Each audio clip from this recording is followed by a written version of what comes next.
It was a decade of baby boomers, burning desires, and rock and roll. An era that defined a generation. Sex was out of the closet. Pin-ups hit the newsstands, and the nation was going down roads less traveled. This is the story of how we were shaped. David Halberstam's The 50s, next on the History Channel.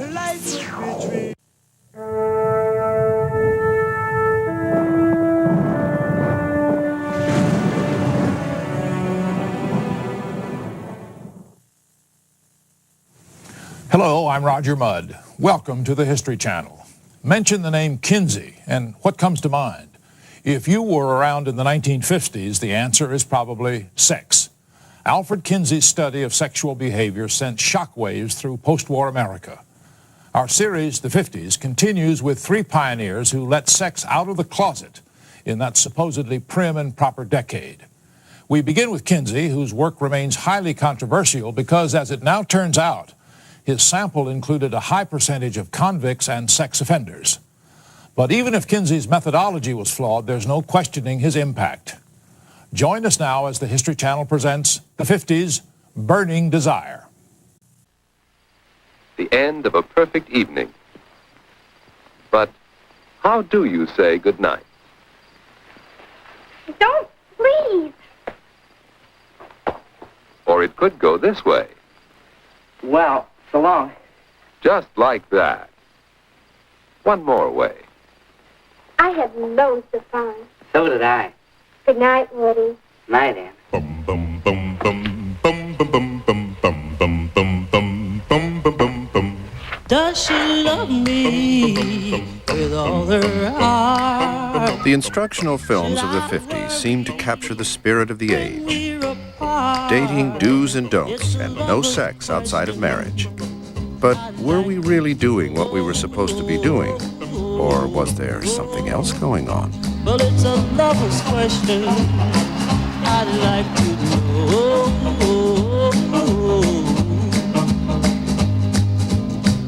I'd like to know when she's not with me.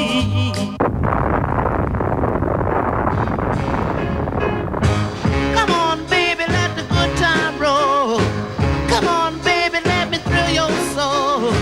Come on, baby, let the good time roll. Roll all night long. Come on, baby, yes, this is something I just can't miss. Come on, baby, let the good time roll. Roll all night long. Come on, baby, while the thrill is on. Come on, baby, let's have some fun. Come on, baby. But this is our first date. I know what you're going to say. I could tell you what you're going to say because I know what it is because I heard it before. You're going to say that I wouldn't respect you, right? Well, right? Listen, Ginny, I want to tell you right here and now that I would respect you like crazy.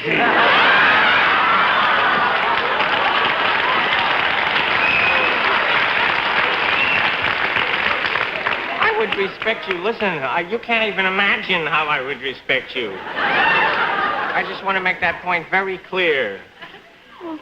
Are you sure you wouldn't just be grateful? No! I think like most red-blooded American boys, I was dedicating myself to a life of sin and generally failing. You're a young male, you know, in hormone overload in a period before the pill, remember, where every woman that you knew seemed to be protecting her virginity on moral grounds, but was really protecting it on practical grounds. Is that okay?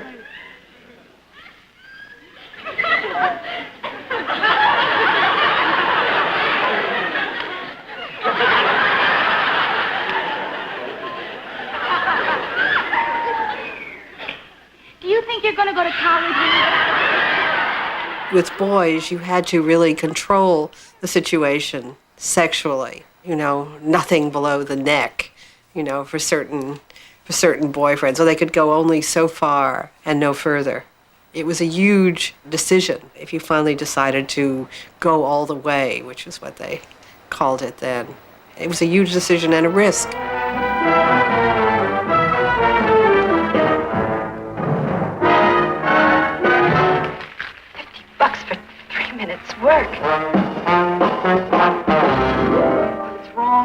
doing, how you're living. It's against the law.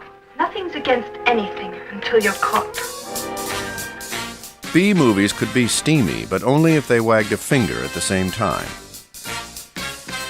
Pulp novels could thrill with backseat lust and fast women, so long as those women were punished. In the 50s, bad girls were girls who liked sex. Okay, you two. Come on, get out of the car. Oh, look, we weren't doing anything. In the 1950s, there was a sense that you were supposed to wait for marriage, and getting married gave you permission then to have sex. I think you understand, John, and you, Anne, the seriousness of the step you are about to take. You must always remember that marriage is a contract established by God Himself. Therefore, this marriage, once validly entered into, can never be broken, except by death. By 1955, the average marriage age dropped to 18. I mean, the idea of people saying they live together without being married certainly was a foreign notion in the 50s. I think we associated that with Scandinavia, particularly Denmark, but certainly not the United States of America. In the post-war era, local authorities in 50 American cities censored movies and banned books and comics dealing with sex or crime. TV censors forbade The Lucy Show to use the word pregnant, and the New York Times campaigned against the immodesty of bathing suits. Sex outside of marriage was a criminal act in many states, and doctors were jailed for discussing birth control with their patients. The decade of the 50s was one of public repression and private liberty. I was in my early 30s. You felt that the matron across the dining table was getting ready for some sort of sexual adventure. You knew it wouldn't happen to you, but it was in the air. There was something in the air about opening up the society.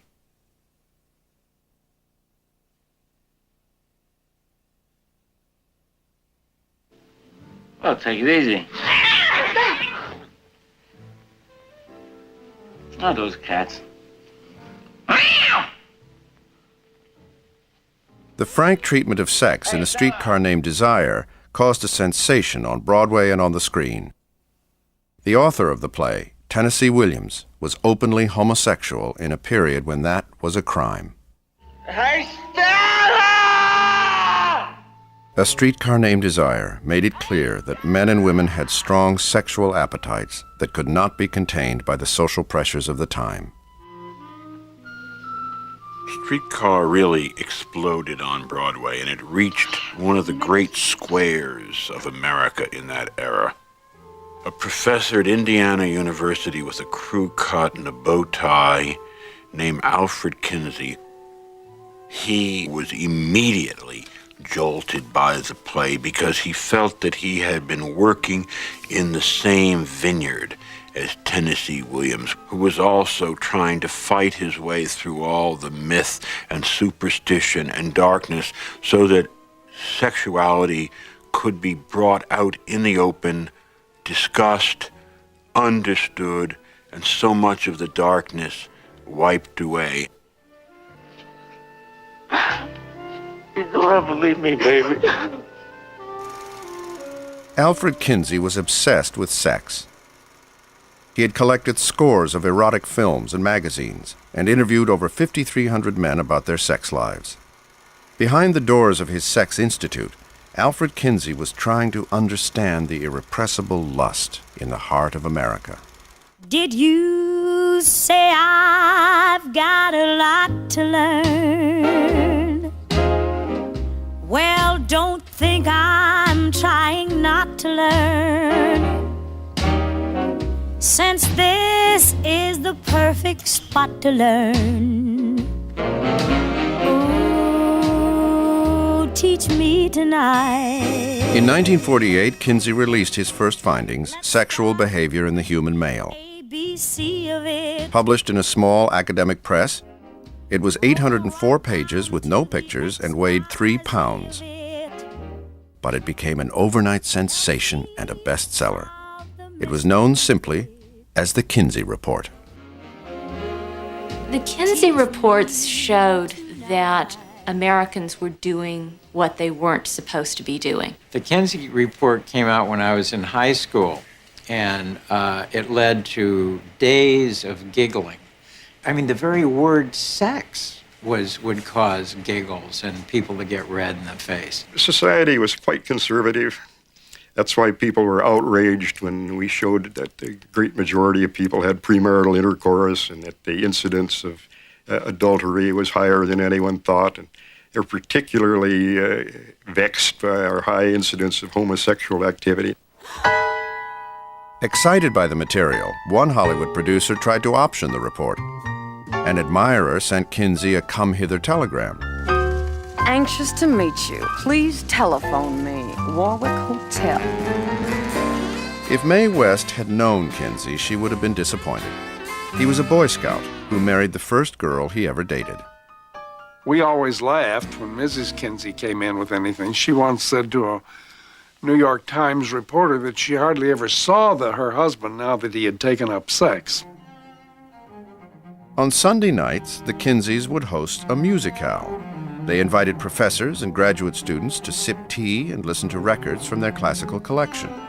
But when the wife of one faculty member dared to suggest a boogie-woogie record, she was never invited back. As a biologist, Kinsey was a passionate collector, famous for categorizing edible wild plants and gall wasps. Kinsey's collecting would turn from insects to human beings when he was asked to teach the biology section of a popular 50s phenomenon, the marriage course. I needed a marriage course. When we grew up, your parents never told you anything about sex. That's right. That's right. It was not talked about. And I thought, well, I guess it's time I learned something.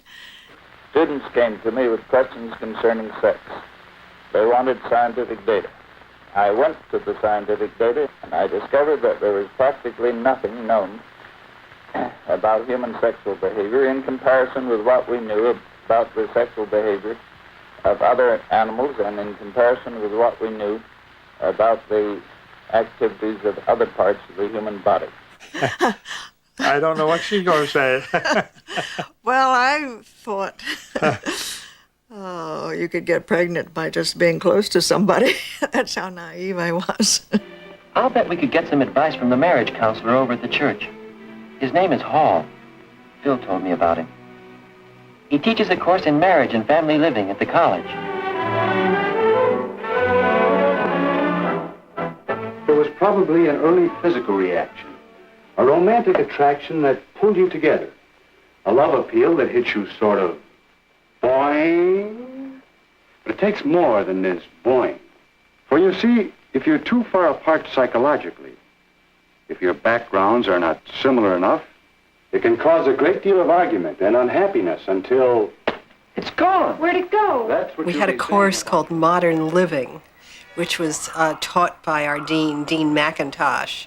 She gave a lecture on the reproductive organs, and I remember we were going to be tested on this and running down Broadway toward the hall where we were going to be tested and running into a classmate of mine who said, "Quick, what are the male sex organs?" Kinsey's concerns about sexual ignorance drove him to scientific research. With financial support from the Rockefeller Foundation, he established the Kinsey Institute for Sex Research to assemble, collate, and analyze sex histories from a broad cross-section of American men and women.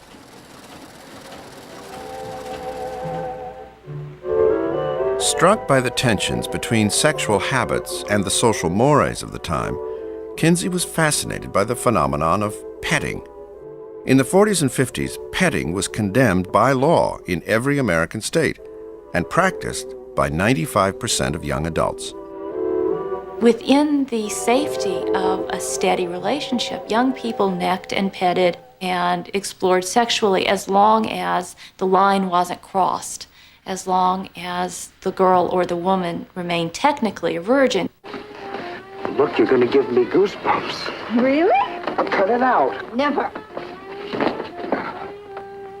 Coward. Oh, really?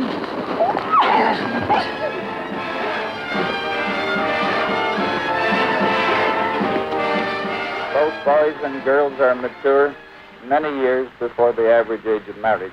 What sort of advice can we give for teenagers to reconcile the difference between their biological development and our social demands upon them at that age? The key to Kinsey's research was the taking of sex histories. At a time when the very mention of sex was taboo, Kinsey had to persuade people to reveal the most intimate details of their lives. He was a champion at rapport building. He would be very casual, as though he had all the time in the world. When it came time for the questions, he would always look you square in the eye.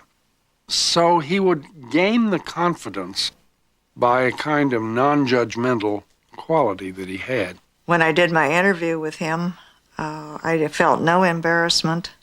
He just made you feel very comfortable. And I wasn't used to talking about sex, and I just felt okay. I do remember practically floating out of there that I felt really quite good about it. He must have allayed my fears about a couple of things that I had done. He was exhilarated by this work, by finding out, by going into the darkness. I think Kinsey must have thought of himself like an explorer on a new continent. The Magellan of the bedroom, Alfred Kinsey set out to map America's uncharted sexual territory. Come on over, baby. Whole lot of shaking going on. Kinsey listened to the sex lives of farmers and housewives, professors and prostitutes, churchgoers and convicts. In Chicago, he disappeared from view when he discovered an enormous gay subculture forced underground. He just disappeared. No one knew he was doing this. And found, he spent 5 days, it's an extraordinary picture, really. This stooped, scholarly professor of 45, and he picked up 3 men, I think, in 5 days. He didn't want sex with them. He wanted to find out about what they did. With his bow tie and crew cut, Kinsey became a recognizable figure in the gay bars around New York's Times Square. To find willing interview subjects, he hired a local hustler named Herbert Hunky. A hunky was sort of a scout to bring people in from Times Square at, I don't know, $5 a head or something like that. And Kinsey had come to focus, just during this small, short period of time, on the floating population of Times Square, because there were a lot of hustlers, a few junkies, women of the evening. A very tolerant atmosphere, a very healthy atmosphere, actually, not at all like now. Not sleazy, or not that sleazy. And so Burroughs and Kerouac and I were all interviewed for the Kinsey Report. And Dr. Kinsey interviewed me, actually. So we're built into these statistics, sexual activity of the American male. Homosexuals are very friendly, and were particularly friendly then, I think. And this you notice right through as he gets into them. To find someone who appreciated them, was interested in them, did not condemn them. They flocked to him, you know. A lot of people found that what they were doing that they thought was abnormal and perhaps wrong may still have been wrong according to the mores of the time, but certainly wasn't abnormal. And that probably helped a lot of people understand their lives differently. In 1953, Kinsey braced himself for the reaction to his second volume, Sexual Behavior in the Human Female. The press and public awaited its release with anticipation and fear. The heat is on, the heat is on. You better not get near my lips tonight. I've got a kiss like a flame. And if you touch my lips, you might ignite, and you would have yourself to blame. The heat is on, A very high percentage of women were having sex before marriage, albeit with men to whom they were engaged. A very high percentage of women were petting with men, that they weren't engaged to. Got an awful lot of oats that haven't been sown. They might start a chain Out comes Kinsey and says, this wonderful woman, she sleeps with people outside her marriage. In a sense, a very earthy, useful, down-to-earth corrective. Well, America couldn't take it. that the heat is on.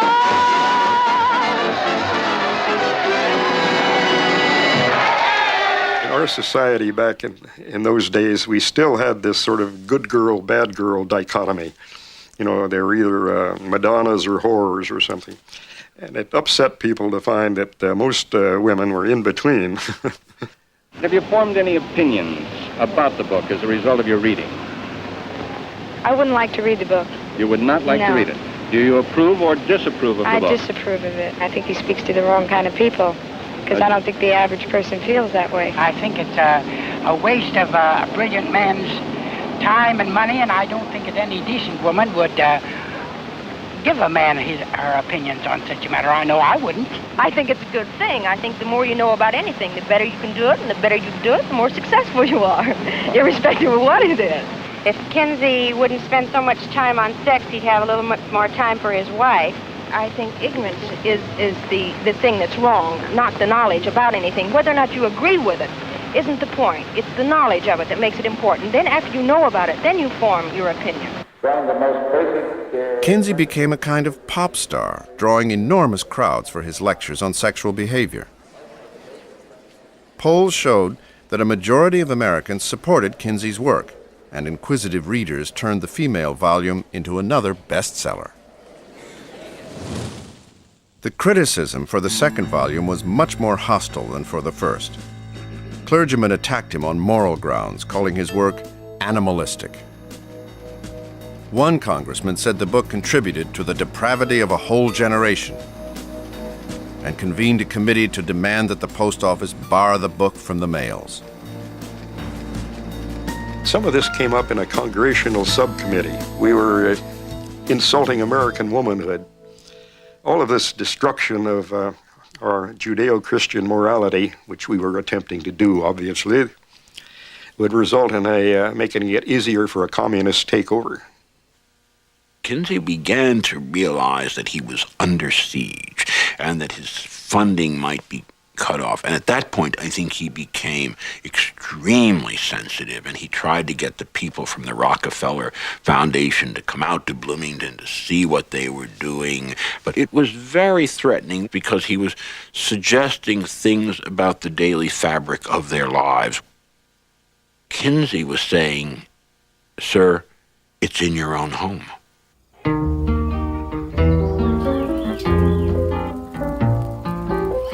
Late in 1953, Kinsey lost the support of the Rockefeller Foundation. Why do you whisper green grass? Why tell the trees what ain't so? Whispering grass, the trees don't have to know. No. Kinsey tried to compensate by working harder. As he began to suffer from insomnia, his friends begged him to slow down.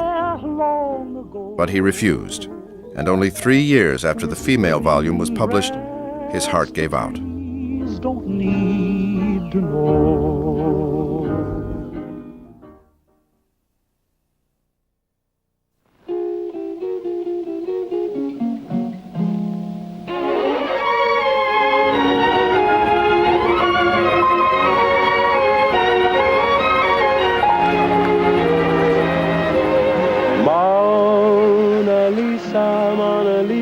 Men have named you. You're so like the lady with the mystic smile. Is it only 'cause you're lonely they have blamed you for that Mona Lisa strangeness in your smile? Do you smile to tempt a lover, Mona Lisa? Or is this your way to hide a broken heart?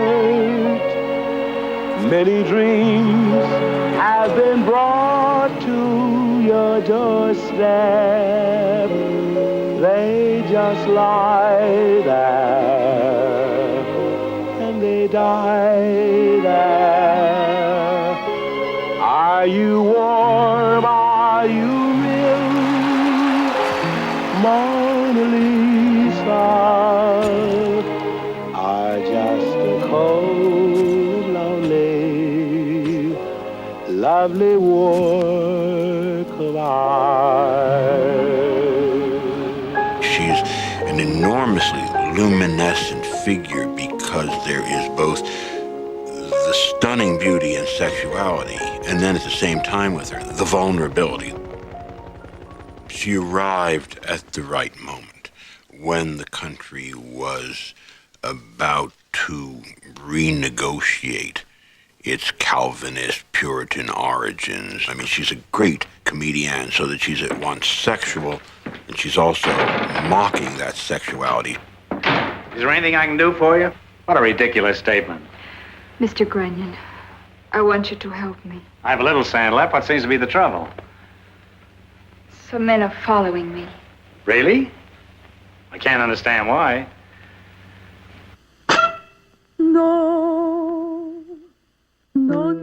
Like Mona Lisa, Marilyn's appeal depended on what men read into her smile.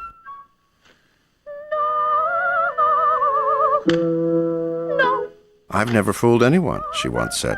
"I let men fool themselves. They were obviously loving someone I wasn't. When they found this out, they would blame me for disillusioning them."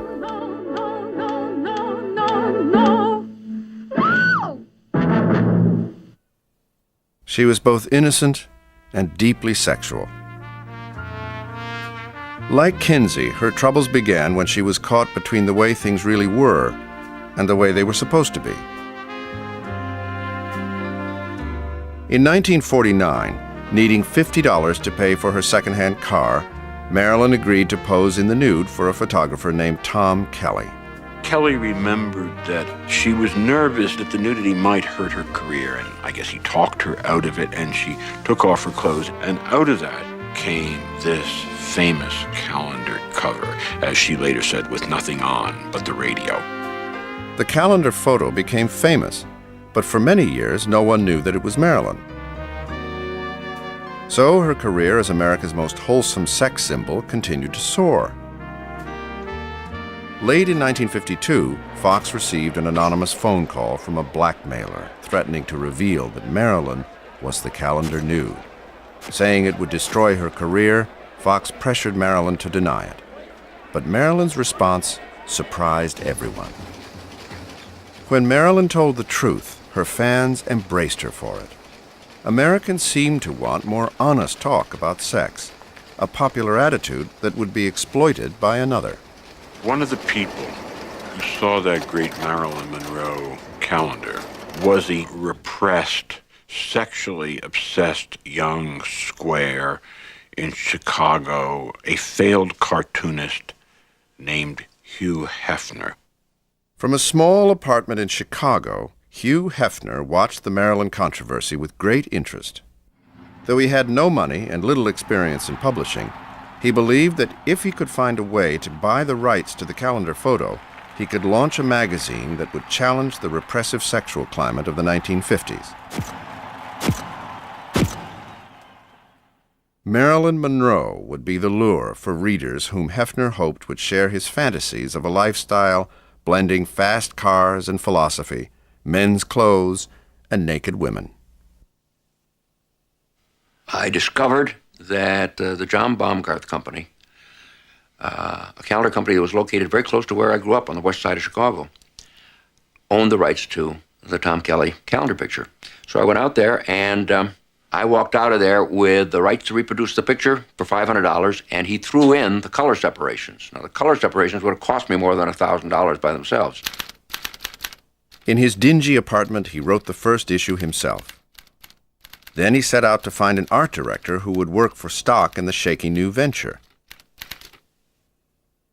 The man he found was Arthur Paul. One day there's a knock on the door, and I open it up, and there's Hugh Hefner, and his appearance was rather unusual. He had a raincoat that was frayed and pretty used. He had a lot of papers under his arm, and he had a growth of beard. My first impression was, should I protect myself? And when I asked Hef what the magazine was going to be called, he said Stag Party, and a train went by just at the same time, and I thought, oh my God, he's inviting me out to a night on the town, you know? Stag Party was Hefner's first choice for the name, but when Stag magazine threatened to sue, he changed it to Playboy. My art director, Arthur Paul, came up in about 45 minutes with a little sketch of a rabbit that became the rabbit symbol that is now worldwide famous. One of the things that's interesting about Playboy is that although we had no money, you can look at the very first issues and you can see the blueprint for everything that came afterward.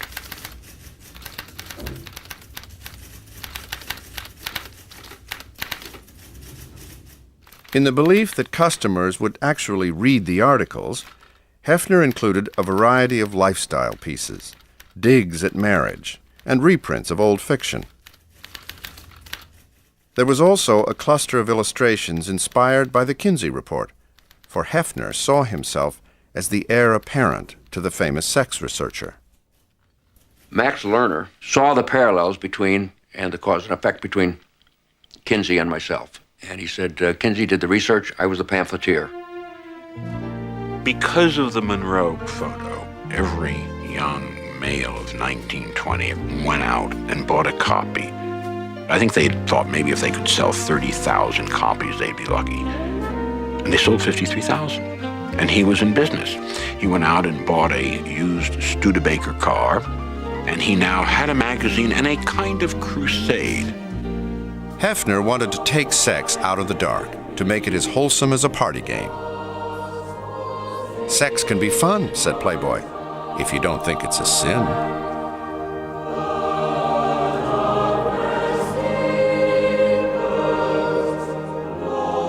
I think there's a direct connection between my attitudes towards sexual repression and Playboy and the very repressive Puritan home that I grew up in. My home was a typically Midwestern, Methodist, very repressed home in which no emotion was shown in the home, and sex was a subject that was simply never talked about. There was no drinking, smoking, or swearing in the Hefner household. Outside the house, when his mother took Hefner to the local swimming pool, she was uncomfortable at the sight of so much naked flesh. When I was very young, I equated love of any form to the romantic love that I saw in the movies when I was a kid growing up. Good morning. I love you. Good morning. I love you.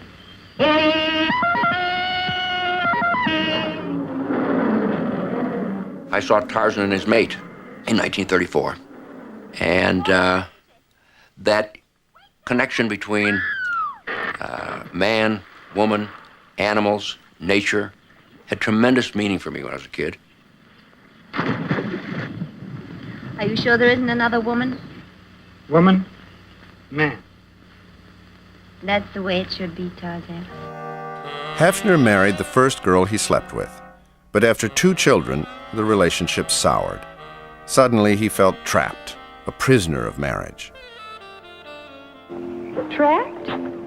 Is that what marrying me means to you? A trap?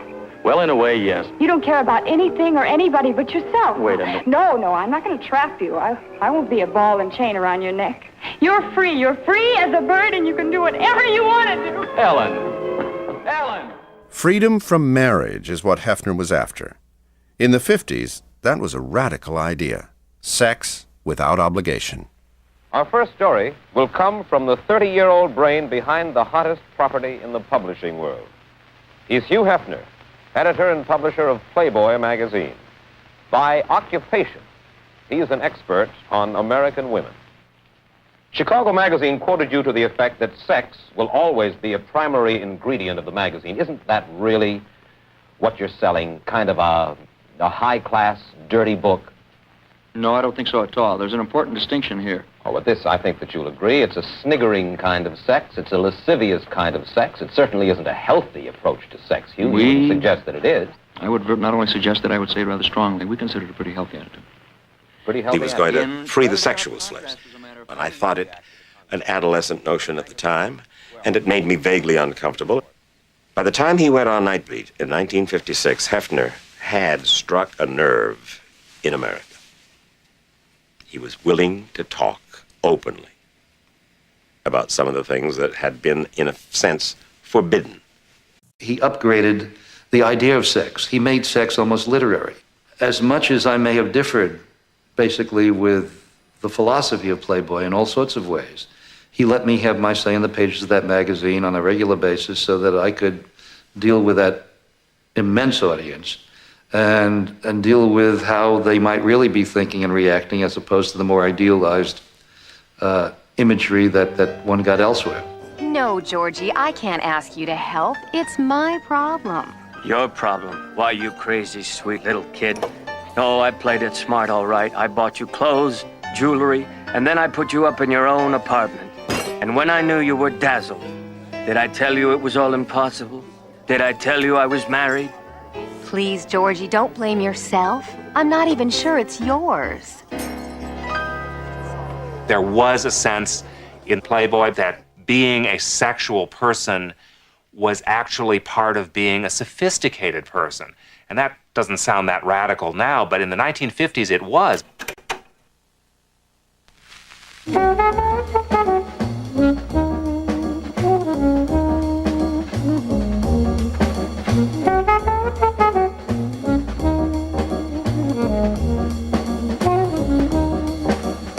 We like our partner. We enjoy mixing up a cocktail and an hors d'oeuvre or two, putting a little mood music on the phonograph, and inviting in a female for a quiet discussion on Picasso, Nietzsche, jazz, sex.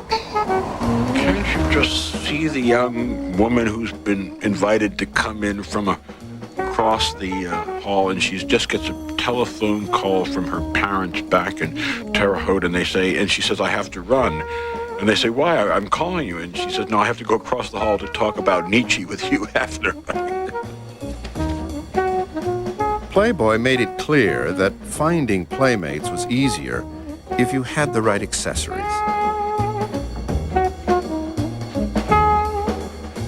Playboy offered instant sophistication, initiating young men in a fraternity of style. I always thought the most important thing in Playboy practically was the Playboy advisor. For many of the people who were first-generation college educated, their parents hadn't been to college, it was teaching them, I'm going out to dinner, we're having roast beef. Do I order a red wine or a white wine? The check is broad. How much do I tip? Do I tip the wine steward? It was how to come to terms in an age where you're more affluent, to get the accompanying sophistication to go with it. And he was teaching them also to try and do it with pleasure, to enjoy it, to enjoy this new, more materialistic, more affluent American century. All through my life, before I started Playboy, I was unfocused and very uncertain as to what I was going to do. From the moment in which I decided I was going to do Playboy, it was almost like I changed into a different person. I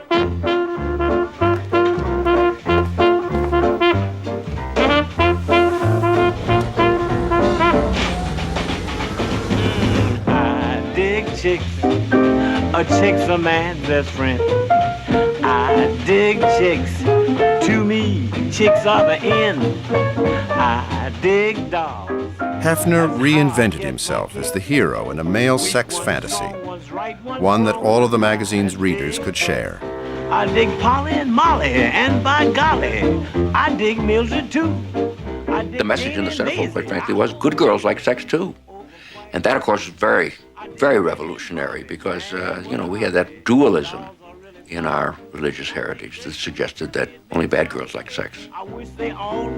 Playboy's girl next door was the ultimate fantasy, Through Hefner's magical looking glass, every bank teller and every librarian could become a beautiful and willing playmate.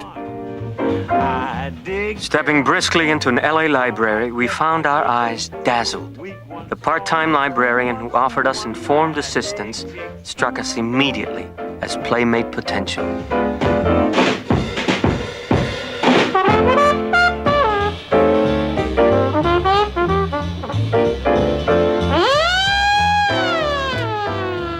This month, we'd like you to meet editor, publisher, Hugh M. Hefner, the man responsible for the pulse, the personality, and the very existence of this magazine.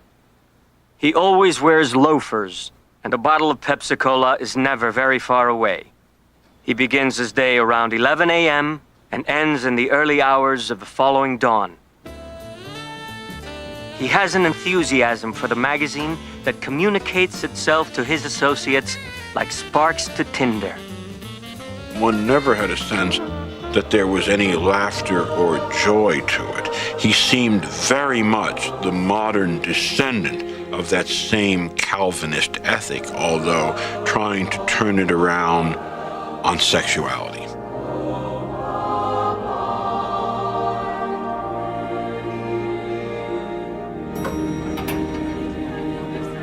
Hefner cast himself as a leader of the sexual revolution, but he seemed uncomfortable with the role.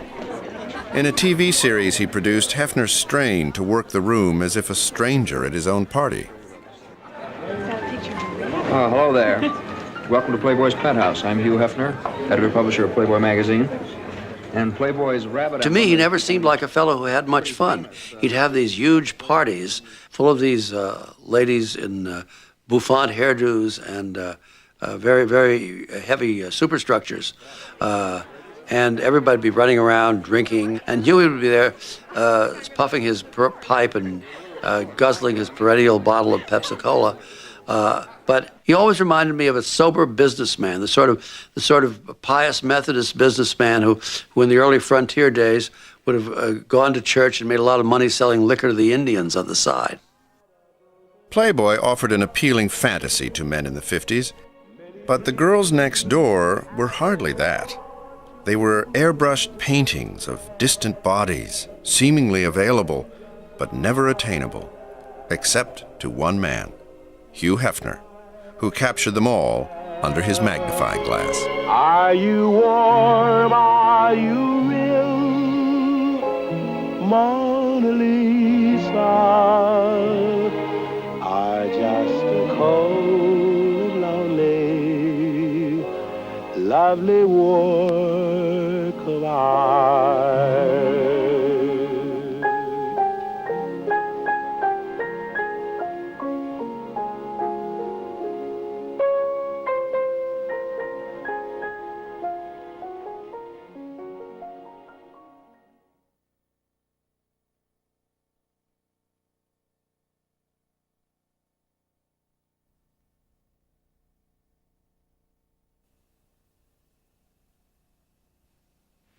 Good evening. What you're about to witness is an unrehearsed, uncensored interview on the issue of birth control.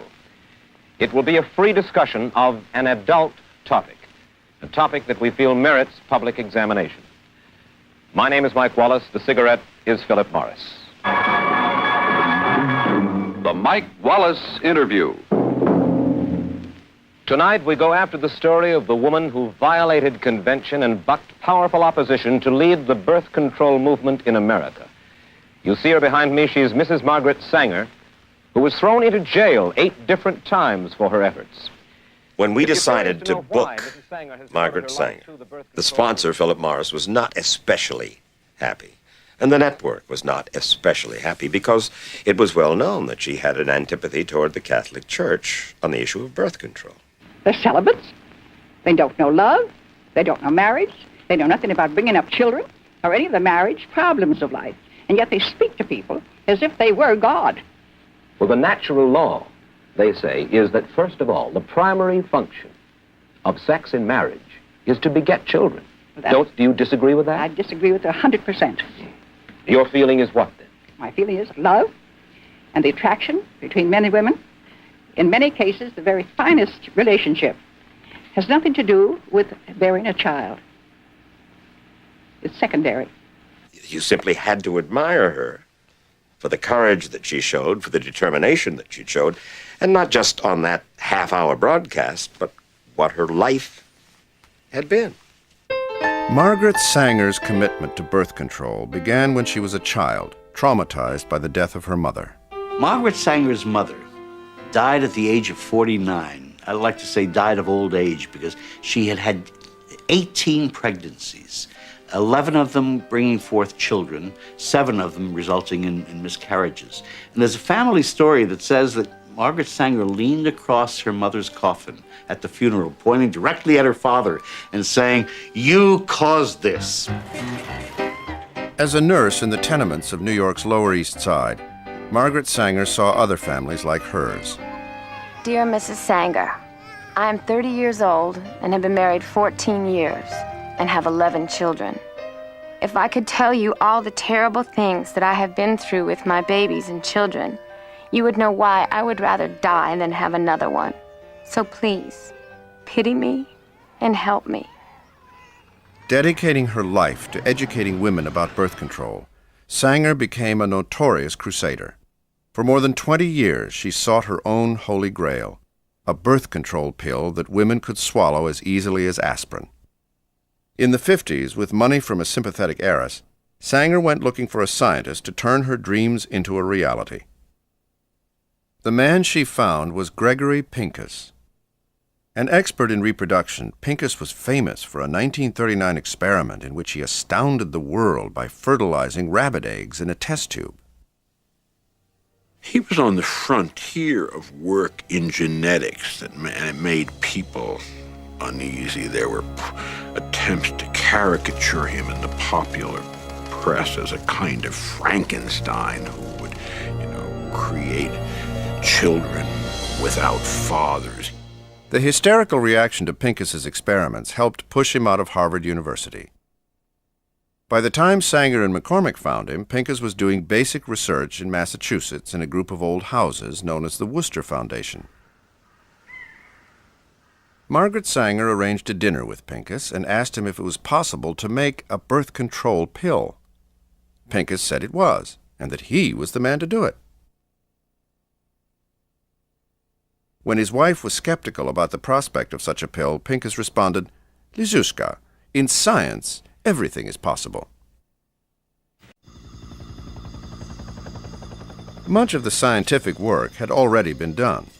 In Mexico, in the roots of yams, a renegade scientist had discovered a cheap and plentiful source of progesterone, the hormone released by females during pregnancy to prevent conception. Pincus knew that it was possible for women to gain birth control by taking doses of progesterone and so fooling their bodies into thinking they were pregnant, even when they weren't. I once heard someone say that genius involved taking the old facts and looking at them in a new way. And I think that what my father did in this instance was take information he was already aware of and knew about and be able to look at it from a different perspective. That was his genius. There were social problems.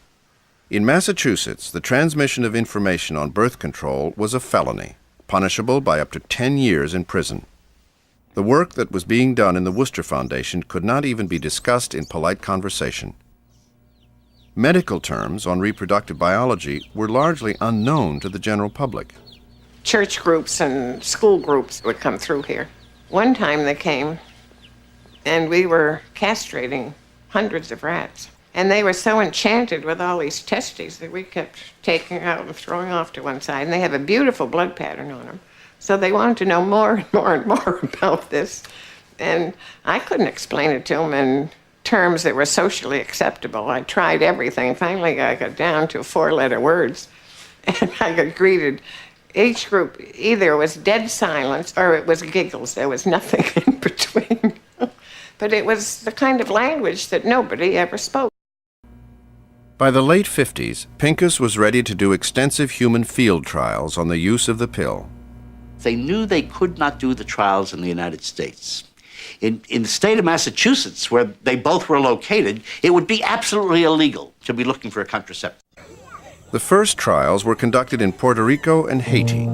Both countries invited Pincus in because of their concern about the dangers of overpopulation. Pincus's daughter, Laura, helped with the trials. There was a woman there whose husband was the head of tourism. She was a social worker. She was the social worker for the new clinic. And as we drove through the streets in her chauffeur-driven car, people hung on to the car, begging for information about birth control. 19-year-old girls with 10 children, all by different fathers. They were desperate. In 1960, Sanger's dream was realized when the pill was approved for use. The pill was effective in combating birth rates, but evidence suggested that something else was going on. In the town of Northborough, where Pincus lived, the pills were being used by the daughters with aspirin being substituted for the mother's little box, with the mother subsequently getting pregnant.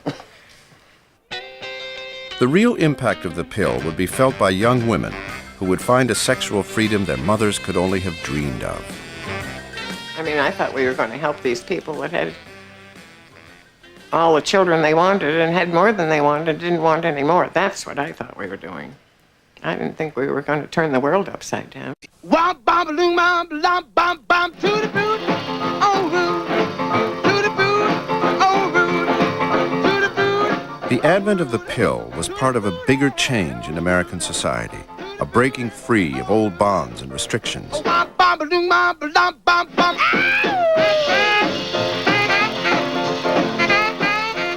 While rhythm and blues was changing the beat of American music, Southern blacks were demanding their civil rights.